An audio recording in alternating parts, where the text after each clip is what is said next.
I'm Suzanne LaGrande, and this is The Imaginary Possible, a show that explores the captivating potentials and the troubling realities of artificial intelligence. Today, I'm speaking with Theresa Fesinstine, who is the founder of People Power AI, a company that helps businesses harness the power of artificial intelligence. Welcome. Thank you so much. I'm so happy to be here. So, to begin, I'm wondering if you could talk a little bit about your background and how you got interested in artificial intelligence. I worked for 25 years in the field of human resources. So I was focused on organizational design, working with leaders in the C-suite alongside them to help understand what makes individual organizations function as smoothly as possible with the most valuable resource they have, which is their people. That led me through a very trying, as we all experienced, period of COVID and some of the challenges after that. And I really found myself very burned out and wanted to make a change. And so I started to see and come up with this philosophy on how to develop organizational culture using some clear frameworks.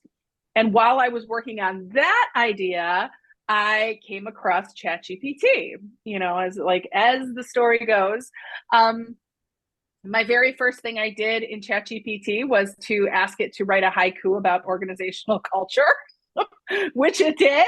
And I was fascinated and thought it was hilarious. And so I did that for, about an hour. And then I started thinking, wait a minute, maybe this thing could help me write my website. Maybe this thing could help me do all these other things. And so I had a really great experience exploring it. And it did not take me long to realize how much power there was going to be, particularly for people in my role. I immediately started thinking about the ways I could have used a tool like ChatGPT, or, eventually then became familiar with a lot of other generative tools, and then really expanded it to AI in general to understand how the tools of artificial intelligence really hold a lot of keys to creating moments where we can build our culture organizationally. So I really view AI through a lens of humanity, connection, culture building. And I'm definitely on that. I used to joke, Suzanne, about how there are enough people saying it's a bad thing that I'm just going to jump on the good train. So that's kind of where I sit. You work on building organizational culture. That's one of the things that you've been working on. How Yep. do you see AI being helpful? Just from somebody who doesn't know very much about kind of what are the strategies to building organizational culture. Could you talk about what people do to do that, Sure. and then how AI might help to do that? Sure. Well, I really view it in a two-pronged approach. So the first prong of that is using generative AI specifically as a tool to kind of purchase time, if you will. One of the biggest challenges with a lot of initiatives that organizations have, and sort of in the nice to have, unfortunately, in the nice to have column and not the need to have column, is working on developing their culture. And there are a lot of different markers and facets of culture, from clarity of purpose to communication within the organization, up, down, around, to financial stability and what the financial status of the organization is. And I think from my viewpoint, strong organizational cultures have a philosophy of transparency, have a philosophy of safety that, especially with a lot of organizations going through massive change, startups, different groups like that, sort of struggle in that area of how do we actually provide enough transparency so our leaders and our team members can feel aligned to our mission and what we're trying to accomplish, but without inundating them with so much information that they get bogged down and are too distracted. And I think, unfortunately, a lot of companies fall to the latter side, where they're just not providing enough of that transparency, or don't have the systems in place to effectuate very strong communication, clarity of purpose, reinforcement of purpose, accountabilities, and some of those other primary areas that are of such critical importance in developing culture. I think where AI, as I was saying, AI sort of provides this dual approach to supporting an organization as they try to do that. One, through just generative tools where the tasks and efforts that are needed in order to complete the everyday responsibilities of an HR leader do fall often in a very heavy administrative space. And so, especially for small to mid-sized organizations that maybe don't have kind of enterprise level HR teams, you've got a lot of senior leaders potentially that are working on things that could be just more efficiently handled. One example that I use a lot is just the simple process of getting somebody hired, from crafting the job description, doing the financial analysis and the comparative analysis on compensation, to building the 90-day plan, to creating the onboarding strategy. Those are all processes that individually can take hours and hours. Generative AI has gives us the ability to synthesize that process in a much shorter period of time.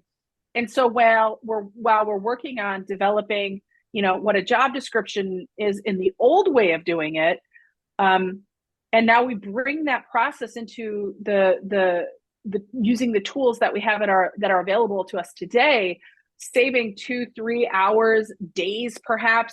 How can we now repurpose that time into something that creates maybe a better onboarding experience, where we get to level up the experience that people have when they come in? There's a lot of studies that show that the period between accepting an offer, starting a position, and the first 90 days are the most mission critical time for a new hire.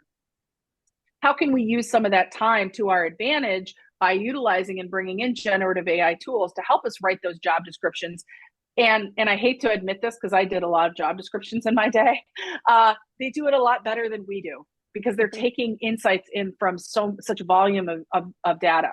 Another way that we can utilize artificial intelligence to the benefit of our organizational culture is just the ability to really understand the perspectives of the people that are working on our teams. And we do that in a few ways. There are tools, a partner that I have called Water Cooler. They actually sit on top of the communication tools that we already have in our tech stack. So that's things like our HRIS system, our Slack messaging, or Teams and other tools, and do data analytics on pulling information from the actual verbiage that's going around within that organization. So it's not necessarily taking it from the employee's own voice in a survey, but it's actually just pulling the reality, the context of the reality of what's happening within that organization, who's communicating with who, what sort of conversations are happening, how frequently are they having meetings with one another, how much more time should management be spending one-on-one with their team members, and can use some much more sophisticated natural language processing and other tools to help provide us guidance on what we should be changing. One more thing that I think is important to add is that one part of our organizational culture is the financial success of our organization. And with artificial intelligence, we're starting to see the advent of really great future casting insights on flight risks, retention challenges that could be upcoming, that are predictive in nature.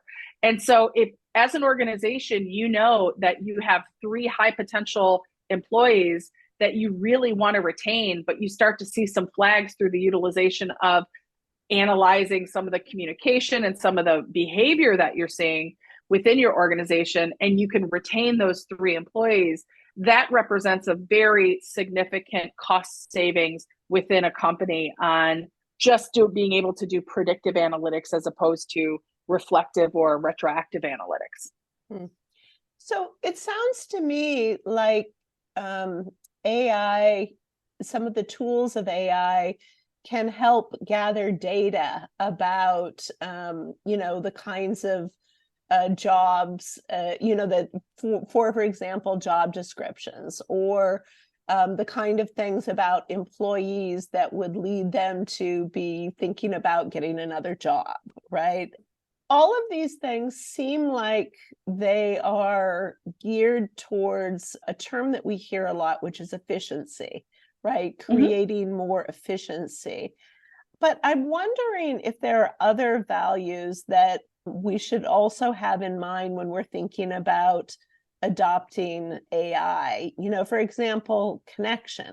And what comes to mind is that, for example, I now see on many websites the customer service chatbot, which I understand from a company's point of view saves money and appears efficient, but from a user point of view often repels connection. What else besides efficiency is a value that is important for us to think about as we start to think about how to incorporate these technologies? To me, the purpose of efficiency is to create opportunities for connection.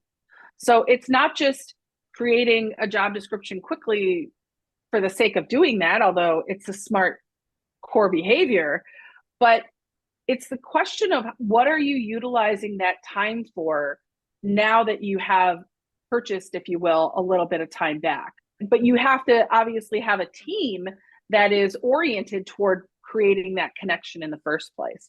The other piece I'll say about connection is you can also use an AI tool to help you generate opportunities and ideas for connection. So one of the big time sucks, if you will, with any particularly small HR team is the challenge of we want to create opportunities for connection, whether it's virtual or hybrid or in person. And so HR teams, every year we would go through the process of, okay, what is our calendar of events? What do we have coming up? How are we going to bring new ideas to the table? That again is under the line of efficiency. To me, I see it as another tool in our toolbox to help us build so that we can focus more on the people. But I think that people-oriented focus still has to come from a human. And that's why my perspective has always been that AI is not going to replace humans. AI is going to supercharge humans to do the things that it can do much quicker so that we can do the things that AI can't do more smoothly and more effectively. You are listening to The Imaginary Possible, a show about the captivating potentials and the troubling realities of artificial intelligence today. I'm your host, Suzanne LaGrande, and this is KBOO Community Radio, KBOO 90.7 FM in Portland. I'm wondering if you could give examples of where AI has allowed humans to have more opportunity to connect. And I'm thinking, for example, of the ATS, which is the applicant tracking system that is very standard now as a way of sorting through resumes, right? Mm-hmm. So does that tracking system then allow for more quality of applicants and more time spent on the applicants that are interviewed? How does, you're saying that there's a translation where it allows humans to spend more time doing the things that are human, right? That involve connection. Can you just give examples of how that has worked? Sure. I now, for my organization, need to come up with a year-long calendar of events for socialization, for opportunities to connect. My point is that you have an opportunity by using some of these generative AI tools to create huge time reductions in the work that you're doing, and thus use that time with an additional communication strategy, connectivity strategy, whatever it might be, whatever you're trying to accomplish within your organization, and transfer that time savings into that opportunity and into that strategy. One of the really important challenges that I faced for many years in HR was that I would get these surveys back, or I would use, whether it's performance reviews or engagement surveys or 90-day reviews, whatever it might be. And we have these narrative questions included because we believe that outside of the quantitative data, there's real gold in the actual words of our employees. But if you've ever had to analyze and look through the responses of even 75 employees, that could mean hundreds and hundreds of responses. What artificial intelligence and natural language processing tools can start to do for us is take that evaluation time, simplify it exponentially, and give us the data we need, not only to present improved go-to strategies with our organization, but it also puts HR in a much more unique position as a data analyst, as a people analyst, as opposed to needing to work with other departments to do a survey, have 3 months pass before you actually get those survey results out, because you have so many pieces that need to be put into place and so much analyzing. I was actually at an event last week where we were talking about that with a team of HR leaders, about how the process that they used to go through to analyze the insights from a survey. And they would literally, every single one of them, we take what's in the platform, we download it to Excel, we print off these Excel sheets, we take highlighters and pens and printed sheets home, and we start to manually go through. That shouldn't be happening anymore. And so perhaps my main point of change is that through time and efficiencies, we then still have to figure out, how are we building connection? Are we now spending that time running management training and defining management training so that our managers can be more in tune with their employees?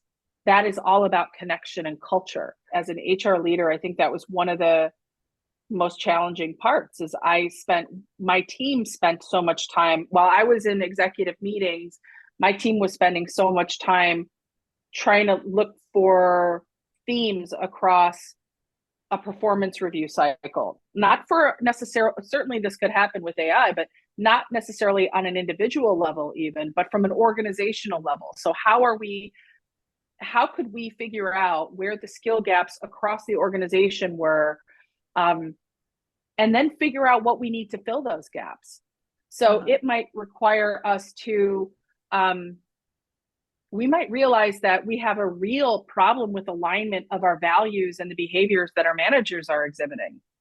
And so with that saved time, maybe instead of it being this, like, in a lot of cases, a soft approach to, having more connection events, maybe it's, we need to use this time that we've saved to reharness the commitment to our values, and then taking each of those values, putting forth strategy and approach to how we want to reinforce that, and where within our organization we want to ensure that we're building the connection, whether it's through the recruitment process or through the promotion process, or perhaps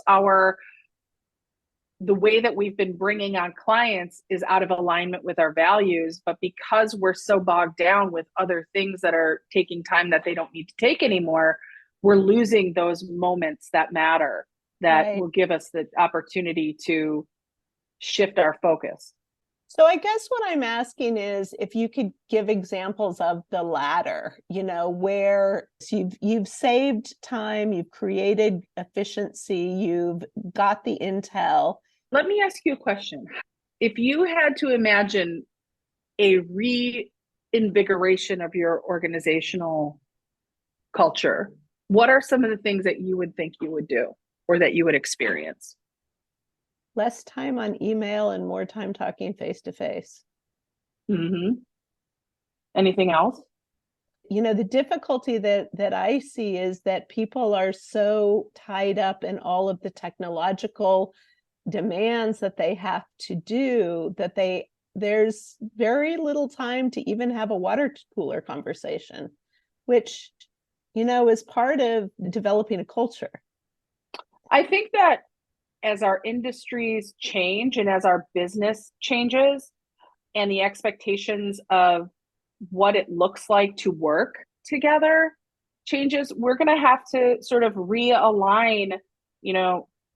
I don't necessarily comport to the idea that we need to have an actual water cooler conversation to build culture. I think culture is about connection, and that's face-to-face connection or video-to-video connection. That's having conversations about things that matter.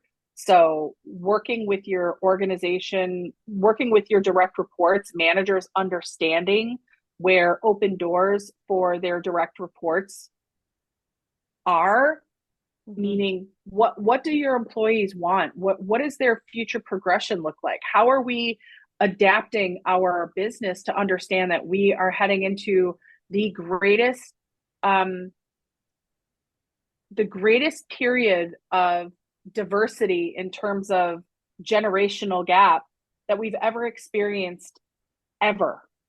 And so how are we taking the time to think about, from a cultural standpoint, um, how are we going to integrate those different generations together?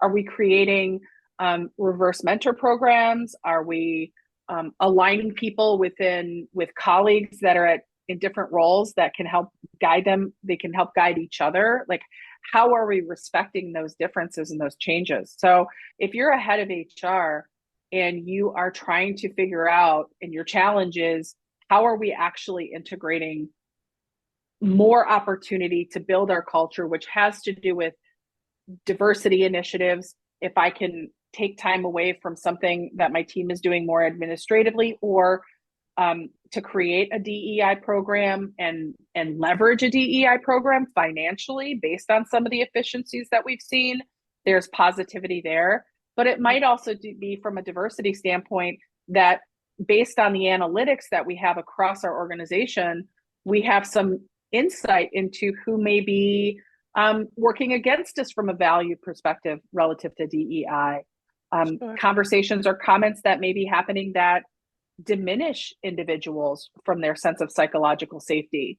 Those are all kind of elements that can be refined and better understood through the use of the technology. What does a people first approach entail?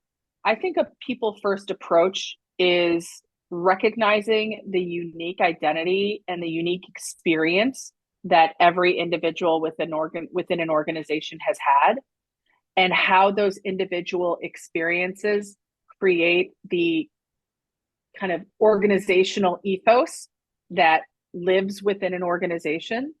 To me, people first organizations recognize that just because of the title you hold doesn't mean that you're the only one with great insight to add, and create space where interesting voices and opinions and ideas can rise to the surface and become game stakes changers relative to how that business is operating. I think it's also recognizing the importance of what's happening in our society, what's happening in Gaza right now. And there are a lot of people struggling and having a really difficult experience with that. And that impacts the way that we come into our workplace and the way that we behave. So I think a people first approach really takes the individual into account, takes their experience, leverages it for what it can do for the business, but also respects that there are challenges that we all face as individuals, and gives people the time and the space they need to be human. Well, thank you so much. Oh, thank you, Suzanne, for having me. This has been a really interesting conversation, and it's got me thinking about some things. And I think in the future is a much more specific blog post about actually transitioning almost the journey from bringing artificial intelligence in to how that actually manifests and looks on the back end. Might need some case studies to support that. So I appreciate the time too. Great. So today I've been speaking with Theresa Fesinstine, who is the founder of People Power AI, a company that helps businesses harness the power of artificial intelligence. If people want to find out more about your work, where can they go? You can find me on LinkedIn under just Theresa Fesinstine, or you can go to LinkedIn. I have a amazing group called People Power AI in LinkedIn that is about 450 people strong, just other people leaders interested and engaged in the idea of artificial intelligence. And then I have a Maven cohort that's available under the moniker of AI Forward, where we are going to be working in deep learning on artificial intelligence for HR leaders. Great. Thanks so much. Thank you. You're listening to The Imaginary Possible, a show about the captivating potentials and troubling realities of artificial intelligence today. I'm Suzanne LaGrande, and this is KBOO Community Radio, KBOO 90.7 FM in Portland. To listen to this and other episodes of The Imaginary Possible, visit us online at kboo.fm or theimaginarypossible.com. Thanks so much for listening.